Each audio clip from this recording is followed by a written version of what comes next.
नाजरीन अस्सलाम वालेकुम। पिछले हफ्ते की एक अहम खबर और उसका तज्जिया लेकर मैं बशीनाज आपकी खिदमत में हाजिर हूँ। खबर यह है कि इंडियन वजीर स्मृति ईरानी ने सऊदी अरब का दौरा किया। यह खबर इसलिए अहम है कि पहली बार किसी गैर मुस्लिम वो भी औरत को मक्का और मदीना शरीफ में आने की इजाजत दी गई, जिस पर सऊदी हुकूमत के खिलाफ सोशल मीडिया पर बड़े चर्चा हो रहे हैं। सऊदी हुकूमत को तनकीद का निशाना बनाया जा रहा है, उसको मुनाफिक, इस्लाम दुश्मन, ना जाने क्या क्या कहा जाता है।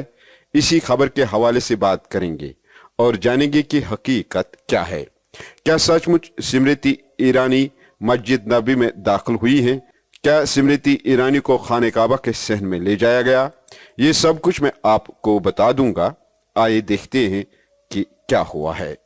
इंडिया की अक़लियती उमूर की वजीर स्मृति ईरानी ने सऊदी अरब का 2 रोज़ा सरकारी दौरा किया, जिसका मकसद सऊदी अरब से इंडिया के ताल्लुकात को बेहतर बनाना है।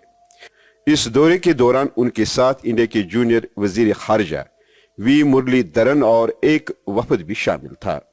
इस वफद ने जिदा में उतरने के बाद मदीना का भी दौरा किया। इस मौके पर स्मृति ईरानी ने इंडिया और सऊदी अरब के दरमियान 2024 के हज के लिए एक बाहमी माहिदा पर दस्तखत किए, जिसके तहत 2024 के हज के लिए इंडियन आज़मीन की तादाद 1,75,025 तय की गई है। इस दौरे का अहम पहलू यह है कि यह पहला मौका है जब एक गैर मुस्लिम वफद का इस्तकबाल मदीना में किया गया हो। चूंकि सऊदी अरब में खासकर मदीना और मक्का में किसी गैर मुस्लिम को आने की इजाजत नहीं थी, लेकिन सऊदी हुकूमत ने 2021 में अपने कानून में तब्दीली लाकर गैर मुस्लिमों को इजाजत दी है।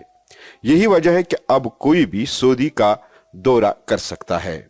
हालांकि कुछ कालम निगारों ने इंडिया की अक़लियती उमूर की वजीर स्मृति ईरानी के दौरे पर सऊदी अरब पर बड़ी तनकीद की, यहां तक कि उनको मुनाफिक और इस्लाम दुश्मन करार दिया, जो कम सोच और लाइल्मी जाहिर करता है। हालांकि जो खबर शाया हुई है वो स्मृति ईरानी ने अपने सोशल हैंडल पर यानी एक्स पर उन्होंने खुद पोस्ट की, जिसमें उन्होंने लिखा, मदीना का तारीखी सफर किया, मैं मस्जिद नबी, जबल उहद और मुसलमानों की पहली इबादतगाह समझने वाली मस्जिद कबा गई। हालांकि सऊदी हुकाम ने इसकी तस्दीक नहीं की, जबकि यहाँ के ज़राए अबलाग में ये कहा गया है कि ऐसा पहली बार हुआ है कि मदीना में किसी गैर मुस्लिम वफद का इस्तकबाल किया गया हो। हकीकत क्या है वो भी मैं बता दूंगा, लेकिन पहले कुछ अहम नकात पर बात करते हैं। सऊदी अरब की इस नई पेशरफ से यही मालूम होता है कि मुस्लिम दुनिया बदल रहा है। चूंकि मौजूदा हालात में अगर मुस्लिम ममालिक अपने आप को दूसरे कौमों से अलग रखेंगी तो मुसलमान अलग थलग हो जाएंगे, वो अपने मसाइल को हल नहीं करवा पाएंगे, चूंकि दूसरे ममालिक यकजुट हो रहे हैं। हकीकत यह है कि दुनिया की 25% सबसे बड़ी दूसरी आबादी मुसलमानों की है, जिनके पास कुदरती वसाइल भी बहुत ज्यादा है। इसके बावजूद भी ये कौम आज भी कमजोर क्यों है? क्योंकि इसने कभी भी हालात के साथ साथ अपने आप को अपडेट नहीं किया। ये अपने अलग सोच के साथ दुनिया के बदलते हालात में ख्वाब गफलत में रह रही। यही वजह है कि आज तक फलस्तीन और इस जैसे दीगर अहम मामलात हल नहीं हुए। अभी भी वक्त है कि मुस्लिम दुनिया को बदलना होगा, एक नई सोच के साथ आगे बढ़ना होगा। दुनिया की बड़ी ताकतों के साथ मिलकर आलमी इंसानियत के लिए मुस्बत सोच लेकर काम करना होगा। अपने मजलूमों की आवाज बनकर उनके मसाइल को हल करना होगा। अब देखते हैं कि स्मृति ईरानी दौरे पर जो सोशल मीडिया पर तबसरा हो रहा है उसमें कितना सच और कितना झूठ है।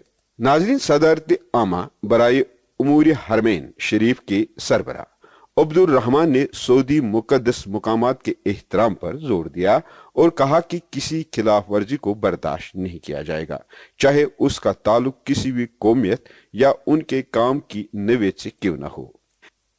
सऊदी अरब के कानून के मुताबिक गैर मुस्लिम अफराद आम तौर पर सऊदी मजहबी मकामात मसलन मसाजिद में दाखिल नहीं हो सकते, लेकिन इसमें बाज मामलों में इस्तिस्ना हासिल हो सकती है। मिसाल के तौर पर गैर मुस्लिमों को मक्का की मस्जिदुल हराम के बाहरी इलाम का दौरा करने की इजाजत है, लेकिन वो इसके अंदर दाखिल नहीं हो सकते। वही कानून स्मृति ईरानी और उसके वफद पर भी लागू किया गया। उन्होंने बाहरी इलाकों का दौरा किया, न कि उनको मस्जिदुल हराम या खाने काबा के सहन में दाखिल किया गया।